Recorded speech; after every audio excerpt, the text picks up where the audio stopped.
বুখারী শরীফের মধ্যে একটি ঘটনা বর্ণনা করেন। ঘটনাটি হচ্ছে হযরত ইসমাঈল আলাইহিস সালামের দুই বিবাহ ছিল, দুইটি। প্রথম যখন বিবাহ করেন, আল্লাহর নবী হযরত ইব্রাহিম আলাইহিস সালাতু ওয়াস সালাম একদিন ছেলের খোঁজ করার জন্য ইসমাঈল আলাইহিস সালামের বাসায় চলে যায়। বাসার মধ্যে হযরত ইসমাঈল আলাইহিস সালাম না থাকার কারণে তার স্ত্রীর সাথে হযরত ইব্রাহিম আলাইহিস সালামের দেখা হয়, অর্থাৎ শ্বশুরের সাথে বৌমার দেখা হয়। বৌমা শ্বশুরকে চিনে না।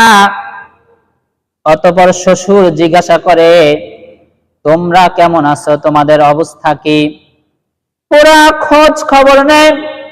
খোঁজ খবর নেওয়ার পরে স্ত্রী উত্তর দেয়, আমাদের অবস্থা ভালো নয়, আমরা খুব কষ্টে আছি, আমরা তো ভালো নাই, আমাদের অভাব শেষ হয় না, আমাদের অনটন শেষ হয় না, আমাদের রিজিকের অভাব আছে। এই কথা যখন শুনে তখন ইব্রাহিম আলাইহিস সালাম তার পুত্রবধূকে বলে, ও পুত্রবধূ, তোমার স্বামী যখন ঘরে আসবে তুমি বলবে তোমার স্বামী যাতে করে ঘরের চৌকাঠটাকে পরিবর্তন করে নেয়। এই কথাটা যখনই বলবে তোমার স্বামী আমার কথার অর্থটা বুঝে যাবে। হযরত ইসমাঈল আলাইহিস সালাম ইব্রাহিম আলাইহিস সালাম এই কথা বলে যখন চলে যায়, হযরত ইসমাঈল আলাইহিস সালাম এসে নবী যেহেতু মনের একটা ভাব আছে, বুঝতে পারে নিশ্চয়ই তার কোনের কাছের একজন লোক এসেছে। স্ত্রীকে জিজ্ঞেস করে, ও গো স্ত্রী, কে এসেছে?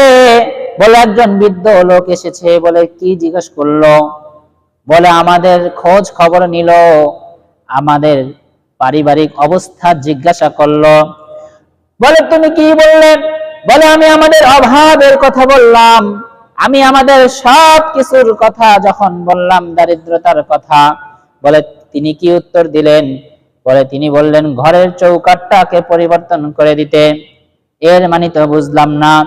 হযরত ইসমাঈল আলাইহিস সালাম বলেন, হযরত ইসমাঈল আলাইহিস সালাম বলেন, যিনি এসেছিলেন তিনি ছিলেন আমার বাবা হযরত ইব্রাহিম, তিনি ছিলেন খলিলুল্লাহ, তিনি হলেন ইব্রাহিম। জোরে বলুন না সুবহানাল্লাহ। যখনই হযরত ইব্রাহিম আলাইহিস সালামের কথা বলল, বলে তিনি কি তোমার এই দরিদ্রতার কথার কারণে কি উত্তর দিল? বলে দরিদ্রতার কারণে উত্তর দিয়েছে, ঘরের চৌকাঠ পরিবর্তন করতে বলেছে। বলে তোমার এর মানে কি জানো? বলেছে তোমাকে তালাক দিতে। বলে কি বলেন? বলে হ্যাঁ, তুমি একজন অকৃতজ্ঞ নারী, তুমি তোমার দারিদ্রতার কারণ সব বর্ণনা করেছো, কিন্তু তুমি একবার আল্লাহ রাব্বুল আলামিনের কৃতজ্ঞতা প্রকাশ করো নাই, একবারও বলো নাই যে আল্লাহ রাব্বুল আলামিন আমাদেরকে ভালো রাখছেন, বরং তুমি একজন অকৃতজ্ঞ নারী, এই জন্য আমার বাবা তোমাকে তালাক দিতে বলছেন। সুতরাং আমি তোমাকে তালাক দিয়ে দিলাম, তুমি আমার ঘর থেকে বের হয়ে যাও। এর মানে আমার ঘরের চৌকাঠ তোমাকে আমি পরিবর্তন করে ফেললাম, তুমি যাও, দূরে সরে যাও। এরপরে যখন দ্বিতীয় বিবাহ করে ইব্রাহিম আলাইহিস সালাম, অনেক দিন পরে আবার এই বৃদ্ধ ইব্রাহিম আবার যখন ছেলের সাথে দেখা করতে আসলো, ছেলে ছিল কাজে, তখন ঘরের মধ্যে পুত্রবধূর সাথে দেখা। আবারও জিজ্ঞাসা করলো তোমাদের অবস্থা কি, তোমরা কেমন আছো, তোমাদের পারিবারিক দাম্পত্য জীবনের কি অবস্থা, তোমাদের অর্থনৈতিক কি অবস্থা। এই কথা যখন জিজ্ঞাসা করলো, ওই স্ত্রী বলল আলহামদুলিল্লাহ, আল্লাহ আমাদেরকে অনেক ভালো রেখেছেন, আল্লাহর সকল নিয়ামত আমাদের মাঝে আছেন, সমস্ত নিয়ামত দ্বারা আমাদেরকে পরিপূর্ণ করে রেখেছেন।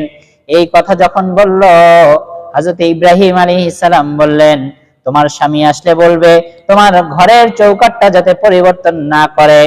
এই কথার মানে স্ত্রী বুঝলো না। এমন সময় কিছুক্ষণ পরে ইব্রাহিম আলাইহিস সালাম চলে যাওয়ার পরে যখন হযরত ইসমাঈল আলাইহিস সালাম আসে, ইসমাঈল আলাইহিস সালাম আসার পরে বলে কেউ এসেছিল? হ্যাঁ এসেছিল। কে এসেছিল? একজন বৃদ্ধ লোক এসেছিল। এসে তোমাকে কি জিজ্ঞাসা করলো? বলে আমাকে জিজ্ঞাসা করেছে আমাদের পারিবারিক অবস্থা। বলে তুমি কি বলেছো? বলে আমি বলেছি আল্লাহ তাআলার সমস্ত নিয়ামত দ্বারা আমাদের ঘরকে পরিপূর্ণ করে রেখেছেন। বলেন অভাবও তো আল্লাহর একটা নিয়ামত, এই নিয়ামতের দ্বারা আমাদের ঘর তো পরিপূর্ণ করে রেখেছেন।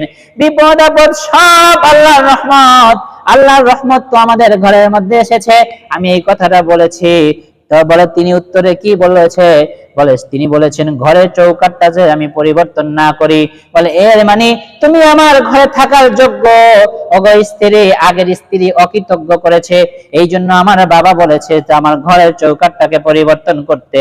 আজকে আবার এসে যখন তোমার কথা শুনলো, বললো, বুঝলো যে না তুমি পারফেক্ট, তুমি কৃতজ্ঞতা একজন কৃতজ্ঞতা সম্পন্ন বান্দি আল্লাহর, এই জন্য তোমাকে পরিবর্তন করতে বলে নাই, বরং তোমাকে আমার ঘরে থাকতে বললো। তো আমাদের সমাজের মাঝে আমাদের স্ত্রীরা এরকম হাই হতাশ করে, নাই নাই নাই। ঘরের চৌকাঠ হচ্ছে আমাদের স্ত্রীরা। এই স্ত্রীরা যদি আমাদের সাথে অকৃতজ্ঞতা করে, আল্লাহর সাথে অকৃতজ্ঞতা করে, ওই ঘরে বরকত হয় না।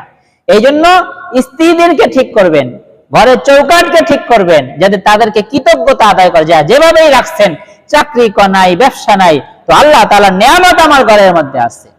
যখন এই কথাটা বলবেন, আপনার স্ত্রী বলবে আল্লাহ তাআলা সমস্ত নিয়ামত আমাদের মাঝে আছে, তখন আল্লাহ রাব্বুল আলামিন ওই ঘরের মধ্যে বরকত দিয়ে দিবেন। হযরত ইব্রাহিম আলাইহিস সালামের এই ঘটনা থেকে আমরা শিখতে পারলাম যে ঘরের দুই স্ত্রী যদি থাকে, যে দুইজন স্ত্রীর কথা, এক স্ত্রী অকৃতজ্ঞ আর এক স্ত্রী কৃতজ্ঞ, সুতরাং আপনার স্ত্রী যদি আল্লাহর প্রশংসা করে, অভাব অনটনের দিকে না তাকায়, যে না সব অবস্থায় আল্লাহকে ভালো রাখছে, আল্লাহ আমাদেরকে ভালো রাখছেন, তাহলে বুঝবেন যে আল্লাহ আপনার স্ত্রী একজন কৃতজ্ঞ বান্দি। আর যদি সে হাই হতাশ করে, কত কিছু করে, তাহলে মনে করবেন সে একজন অকৃতজ্ঞ বান্দি। আল্লাহ আমাদেরকে, আমাদের স্ত্রীদেরকে কৃতজ্ঞ বান্দি হিসেবে কবুল করেন। জোরে বলুন আমিন।